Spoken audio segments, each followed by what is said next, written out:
to Learning English, a daily 30-minute program from the Voice of America. I'm Dan Friedel. And I'm Katie Weaver. This program is aimed at English learners. So we speak slowly, and we use words and phrases especially written for people learning English. Today on the podcast, we learn from Gregory Stockel about a process called natural farming in India. Then, John Russell is here to tell us about a trend among young technology workers who lose their jobs. Following John, you will hear the Higher Education Report, and the episode would not be complete without a look into the sky with Anna Mateo and words and their stories. Now, here's Gregory. There is a strong smell that comes off Ratna Raju's farm in the southern Andhra Pradesh state of India. The smell comes from a mixture of natural materials like cow urine and unrefined sugar. Raju says the natural materials help grow and protect crops in an area often hit by extreme weather and heat. Farmers like Raju say natural materials protect their crops from climate change because the soil can hold more water. And they say the crop's stronger roots help plants deal with strong winds. Supporters say natural farming is successful in the state because of government support. Now they say these methods should be expanded across India's agricultural lands. They point to climate change and decreasing profits that have led to several farmers' protests this year. Without government support for natural farming, most Indian farmers still use chemical pesticides and fertilizers. That puts them at risk when extreme weather hits. Many farmers are calling for greater federal and state investment to help them deal with climate change. Raju has seen the gains of using natural methods. Last December, a storm called Cyclone Michaung brought heavy rainfall across India's southeastern coast. It flooded towns and fields. Early studies showed more than 240,000 hectares of crops were destroyed in Andhra Pradesh state. Raju said, "The rainwater on our farms seeped into the ground in one day. The soil can take in more water because it is less dense than soil with pesticide. Soil with pesticide is dry." He added that planting different crops throughout the year helps keep the soil healthy. But his neighbor Shrikant Kanapala's farm was flooded for 4 days after the storm. Kanapala uses chemical pesticides and fertilizers on his farm. And he said after seeing Raju's crops hold strong while his failed, made him want to learn about other farming methods. Kanapala estimates that he lost up to $600 because of the storm, a sizable amount for a small farmer in India. For the next planting season, I plan to use natural farming methods too, he said.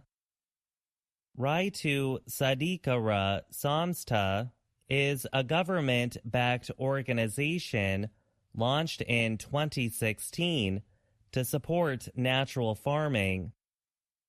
It found that government support has resulted in an estimated 700,000 farmers changing to natural methods in Andhra Pradesh.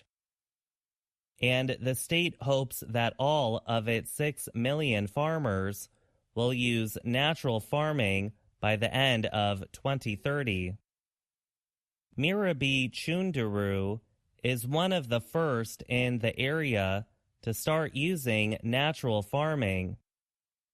She said she changed to the methods after her husband's health worsened. She believes his health worsened because of extended exposure to harmful pesticides. Health effects of different pesticides have not been studied in detail, but farmers around the world have long claimed extended exposure has caused health problems. In India, 63 farmers died in the western state of Maharashtra in 2017. It is believed to be linked to a pesticide containing the chemical diethylenthrin. It is currently banned in the European Union, but not in India. Natural farming supporters say many officials still trust farming methods that use chemical fertilizers and pesticides to produce the most crops.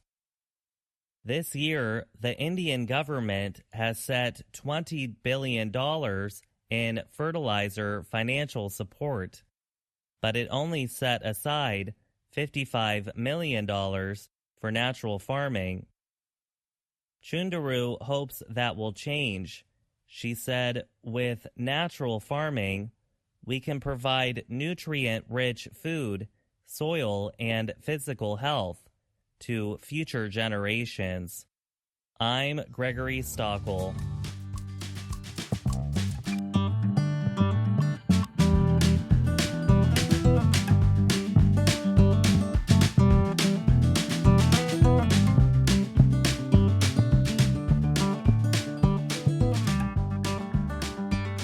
In a social media video, American Grace Hsu told her 300,000 TikTok followers she was likely to lose her job. She was right, she tells them in a later video.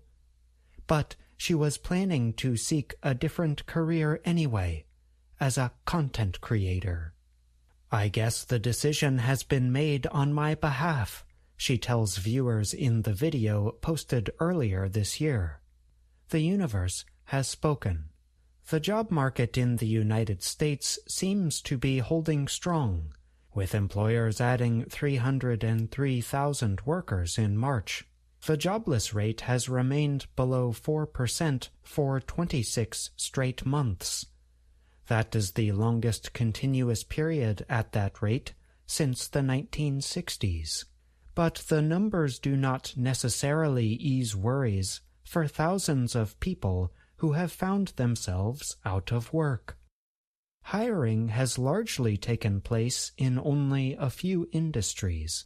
Technology and finance companies have added just a small number of jobs in the last 12 months.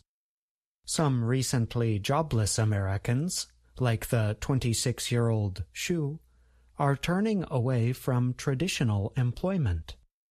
Instead, they are building a new career path through online content creation. They aim to make money from brand deals and advertising by producing social media videos. Labor and employment expert Sarah Damaski of Penn State University in Pennsylvania said, I think most employees look at employers now and no longer think that they are going to find security, permanent security, in a job. Damaski added, I think it makes it less risky to do something like go and be a content creator because employment with a traditional employer is so much riskier. In an estimated $250 billion industry, 4% of global content creators make more than $100,000 every year, says Goldman Sachs research.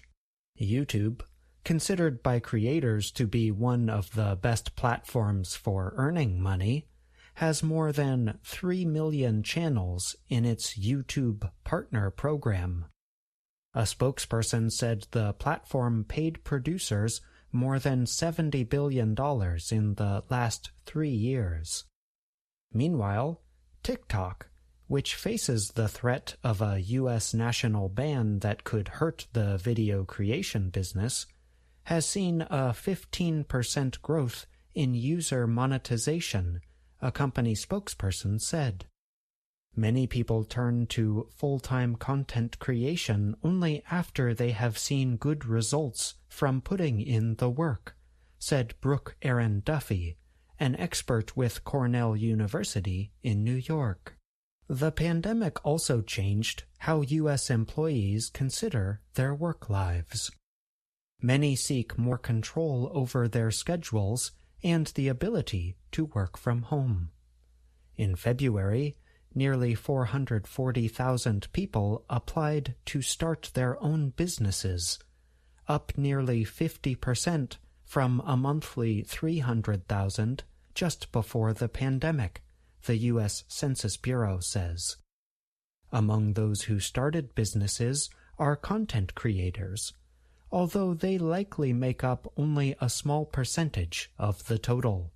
For Shu, the pandemic permitted her time to rediscover her hobbies.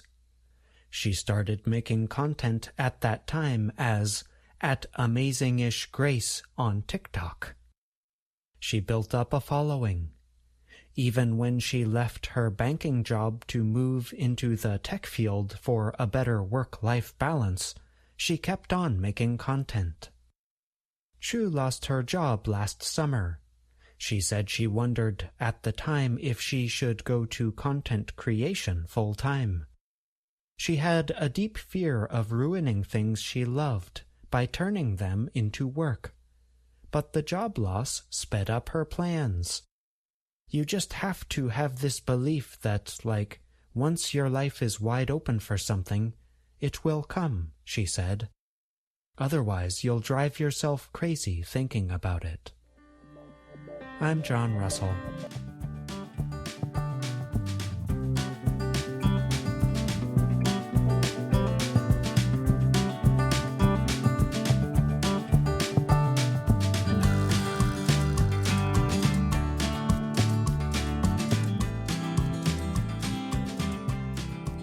The cost of attending a top college in the United States could be as much as $95,000 this year. That total includes tuition as well as meals and living space at the school. But college officials say they are helping students with financial support, and those from poor families may be required to pay only 10% of the costs. Wellesley College, a private women's school near Boston, Massachusetts, will cost $92,000 for 2024-2025. The college's famous graduates include former First Lady Hillary Clinton, Secretary of State Madeleine Albright, and television broadcaster Diane Sawyer. Philip Levine is an economics professor at Wellesley. Levine said, "The figure is clearly a lot of money, and it catches people's attention for sure." He added, "But for most people, that is not how much they're going to pay." Wellesley says nearly 60% of its students receive financial aid, and the average amount of aid is $62,000, cutting the total cost by 2/3. For American students, the amount of financial aid makes a difference. This year, however, many are concerned because the U.S. Department of Education is having major problems with a new online form called the FAFSA. The document helps students apply for financial aid.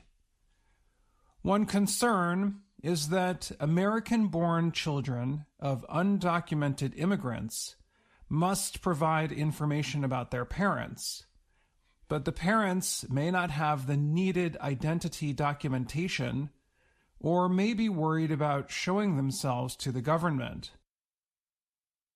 Mark Kantrowitz is a financial aid expert. He called the new online process an absolute disaster. Kantrowitz said, the problems might prevent students from applying for aid.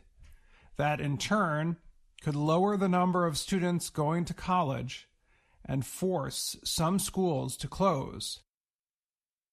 Levine of Wellesley said his research has shown that students from lower-income families have been receiving more financial aid over the past 6 years.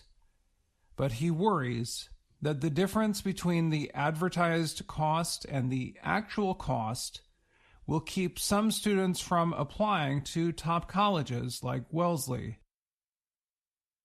Levine said, people should be making educational decisions based on the actual cost they have to pay. Schools on the list of the most costly include the University of Southern California, Harvey Mudd College of California, the University of Pennsylvania, Brown University, Dartmouth College, and Boston University. Other top colleges, including Columbia University and the University of Chicago, have not listed their cost of attendance, but they could turn out to be over $90,000 as well.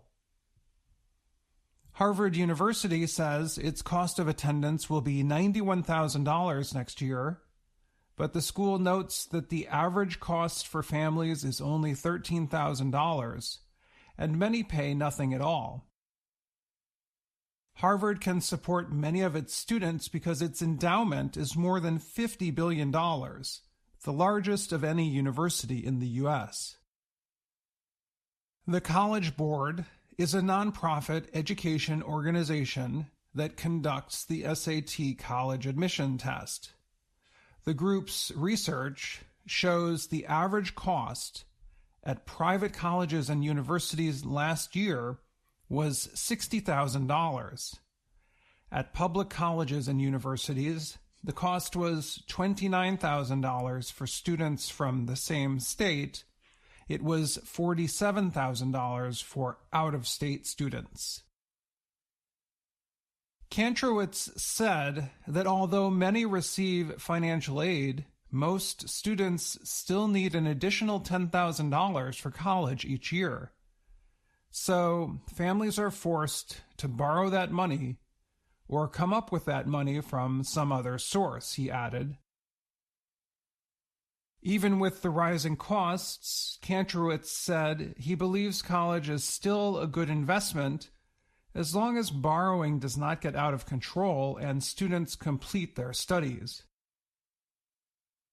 He warns, if you drop out, you have the debt, but not the degree that can help you repay the debt. I'm Dan Friedel. VOA Learning English has launched a new program for children. It is called Let's Learn English with Anna. The new course aims to teach children American English through asking and answering questions and experiencing fun situations. For more information, visit our website, learningenglish.voanews.com. I'm Katie Weaver, and you're listening to the Learning English podcast. You just heard from my co-host, Dan Friedel, about the high cost of attending college in the U.S. He's here now to talk a bit more about the story. Hi, Dan. Hi, Katie. So, Dan, you mentioned that some of the most respected colleges and universities in the U.S. are expecting their cost of attendance, that means the cost of the classes themselves, books, living spaces, food, everything, will be over $90,000 for the upcoming school year. How did college wind up getting so costly in America? Well, Katie, I saw a very similar story written 10 years ago about college costs getting high. And back then, the cost of the top colleges was about $42,000 per year. So prices have more than doubled.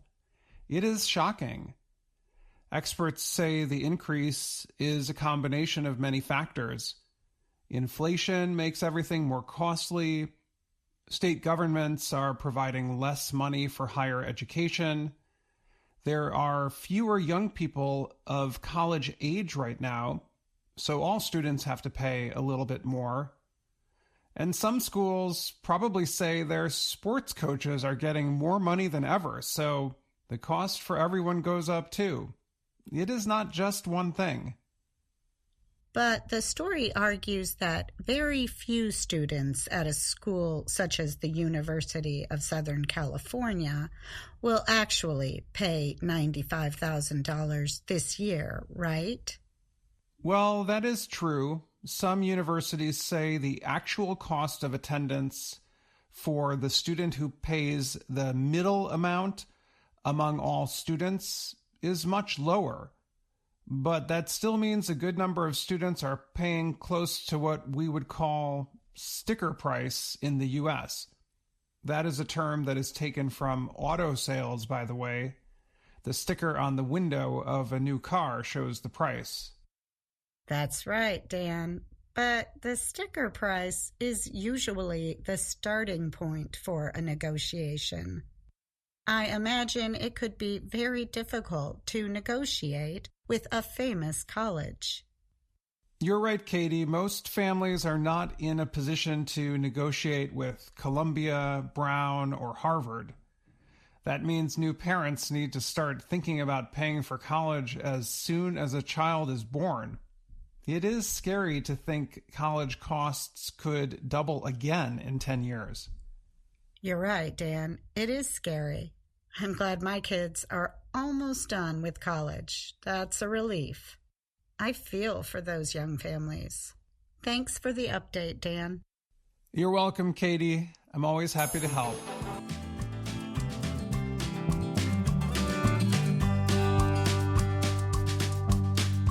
Now, words and their stories from VOA Learning English.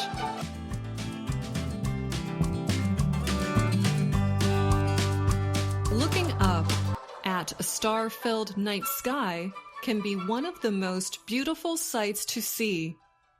It can fill you with awe and amazement. It can also take us away from our worldly troubles and problems. A long time ago, people may have looked to the stars for more than inspiration and entertainment. Ancient stargazers may have looked to the stars to find good luck.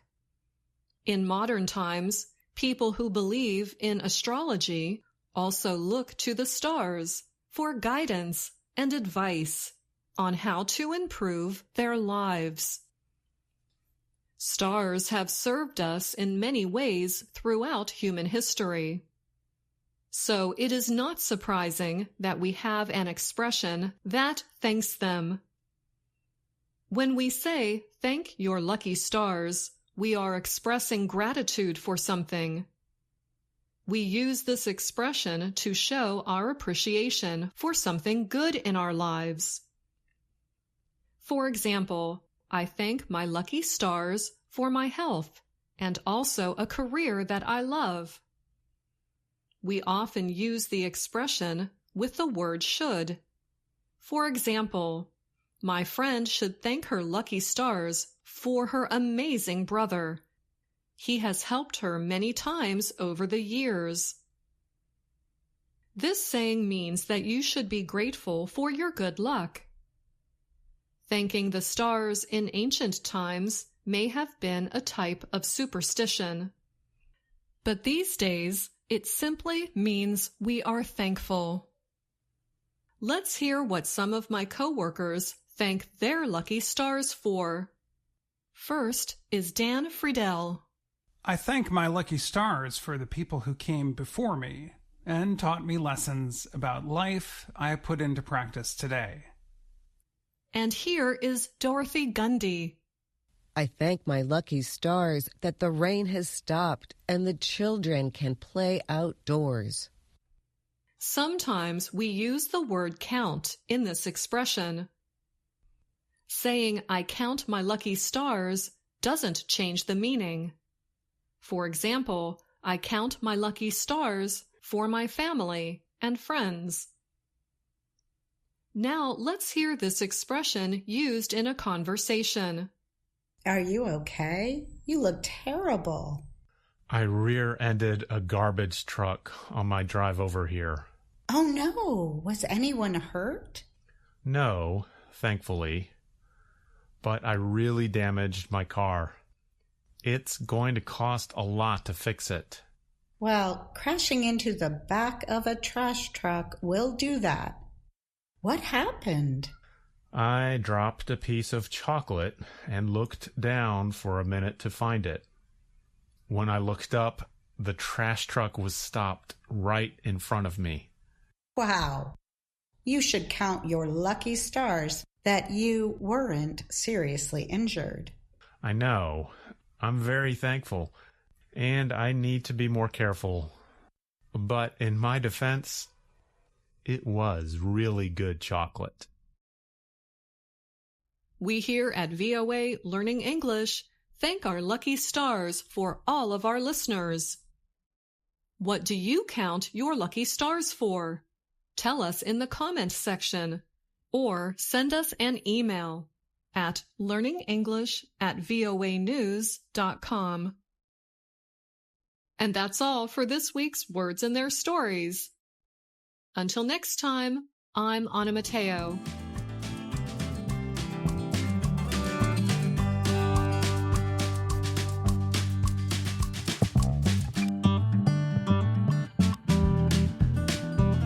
I'm Dan Friedel, and you're listening to the Learning English podcast.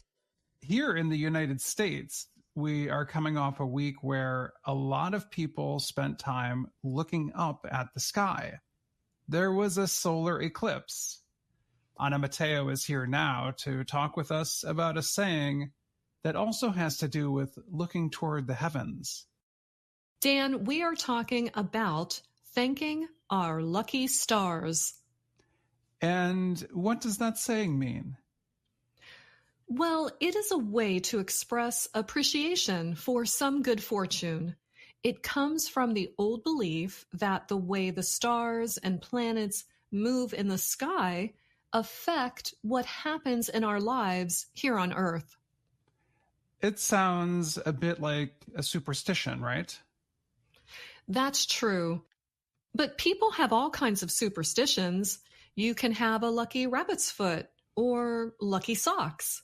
Maybe you always eat chicken on Tuesday because you think it'll bring you a good day on Wednesday. So thinking stars have something to do with our fortune is the same. Yeah, I do have a special baseball hat I wear if my team is in an important game. Let me ask you, Anna, if there are any other ways people who speak English discuss lucky stars? Well, you can use the same expression, though with a different word. You can say, count my lucky stars. Using the word count instead of thank does not change the meaning at all. And some people say, thank heavens, instead of thanking the stars. You might hear people also say, thank God as well. That's good information. And I count my lucky stars that I get to speak with you each week. It's one of my favorite things about working for VOA Learning English. I'm glad you could join me today, Anna. Aw, Dan, thanks a lot. I count my lucky stars too that we are coworkers. That is a good example. It's great to talk to you each week too. Have a great week, and I'll talk to you soon. Bye. And that's the Learning English podcast for today. Thanks again, Anna, and thanks to all my VOA colleagues for their work on today's program. Most importantly, thank you for listening. I'm Katie Weaver. And I'm Dan Friedel.